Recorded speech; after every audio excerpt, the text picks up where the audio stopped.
What's up, sports parents? I'm Dan Blewett. I'm a former pro baseball player. In today's video, let's talk about sport sampling, specifically letting your kids play different sports and try lots of different stuff so that they can figure out what's going to be right for them long term.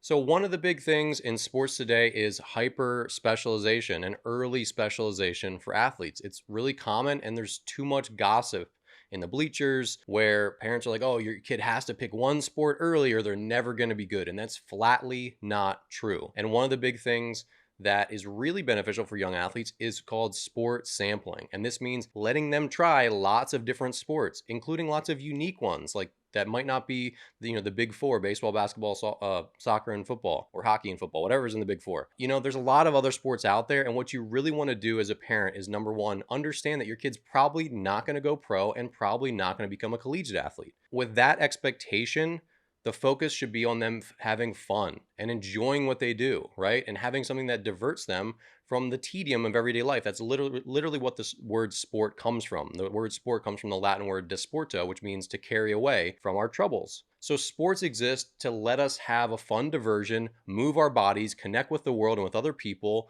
and compete and be challenged and all these fun things. And so as a parent, you want to find the best fit for your kid. So if you're pushing them into just soccer or just football or just baseball, so make sure you're encouraging your kids to sample. One of the great examples, which is explained in the book Range by David Epstein, is Roger Federer. Roger Federer did not choose tennis at age 5 like, for example, Tiger Woods did. Tiger Woods was like the world's best golfer at like age 3, 4, 5, 6, 7, all the way up.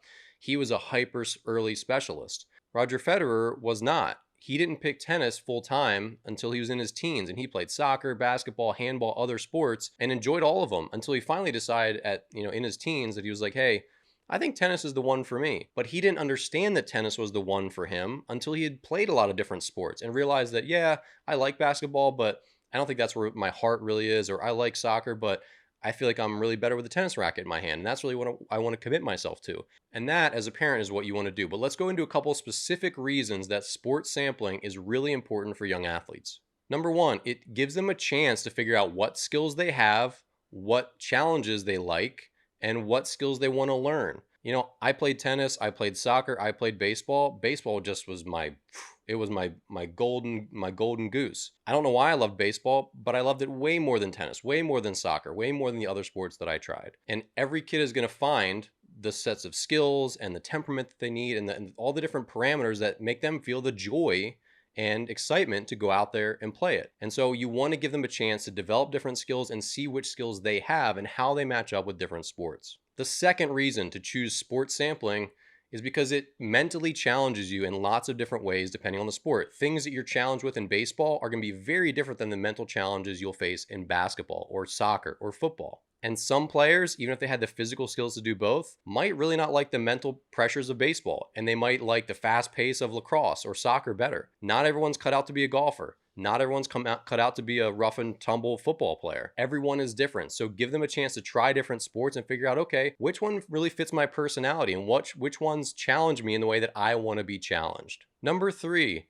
when you allow your kids to sample different sports, they're going to meet different kinds of coaches, different kinds of kids, all different types of people in each type of sport. Obviously people are people, right? But the interactions that you're going to have in a baseball dugout are going to be different than the interactions you have on the track team or the golf team. There's going to be a lot of different interpersonal connections, and the coaching styles of different sports are just simply different. Some people love baseball because you have downtime in the dugout between innings. In soccer, you don't really, right? So lots of these different things, they just affect different kids with different temperaments differently. And so you want to give them a chance to say which one is right for me, which one really makes my heart sing, and I want to go commit myself to and practice and enjoy more. Number 4, sports sampling allows your kid to get the message that they don't have to put all their eggs in one basket to enjoy it or to be good at it. And that is true. In life, you don't want to always just have to be on a track, right? And if you have to pick one sport and then be on a 10-year track with it, or pick one career and then be on a track with it, and then pick one, relationship or spouse and then be on, this life path with them, that can just be a lot of pressure. And sometimes people just want to bounce around and do things in a little lighter manner without being like, okay, I found this thing and now I have to do it forever. Allow your kids to say, you know what, try this. We'll do it for a season. If you love it, keep going. And if you don't, that's okay too. Lots of people bounce around to different things. For me as an entrepreneur here on the web, I have tried lots of different stuff. I was doing a comic strip last year. I've dabbled in all sorts of different types of videos. I have multiple YouTube channels. I've written half of a couple books that I've just decided that this first draft isn't really going where I want to right now. There's lots of stuff that I have sampled personally, and I'm still kind of bouncing around trying to find maybe this thing, this new project is the next place I'm going. But also maybe it isn't. But we're going to try it and see. And that's an important life skill that you can drive home while they're young using sport sampling. Number 5, and this is a really important one. If your kids have a chance to try lots of different sports, as they grow, they can figure out which ones continue to fit them with their growing body. And for me as a coach of young people, I've seen lots of times when kids, they seem like they're not going to be a very good fit for a sport, and then they hit a growth spurt and wow, now they're suddenly really good, or they're really fast, or they have just like crazy power or muscles, or they can really jump, they can really move. You just can't predict how your kid is going to grow up. You don't know how tall they're going to be. You don't know how long their limbs are going to be. Anthropometry in sports is really important. For me as a baseball player, I'm only 6 foot, so I'm not that tall for a pitcher, but I have a 6'2" wingspan. And that's been something that's really helpful for me. There's a build for lots of different sports. You see it with Olympic weightlifters, you see it with swimmers, you see it with basketball players, you see it with, football players and baseball players and all these different sports. There's a build. And you don't know what build your kid is going to grow into. So you don't want to push them too early to specialize when they might only grow up to be 5'7". And guess what? They're not going to be a basketball player. They're just not. They're not going to be a baseball player in all likelihood either.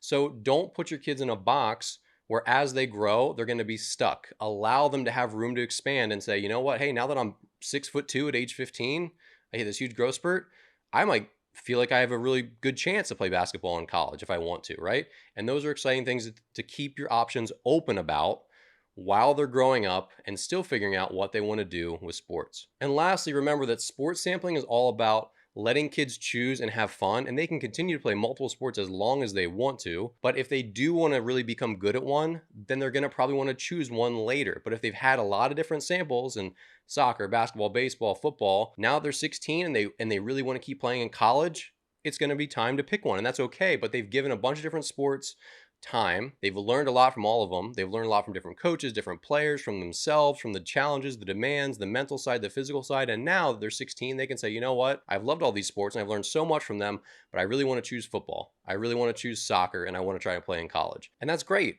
They did their thing. They learned a lot from all these different coaches and players and the sports themselves.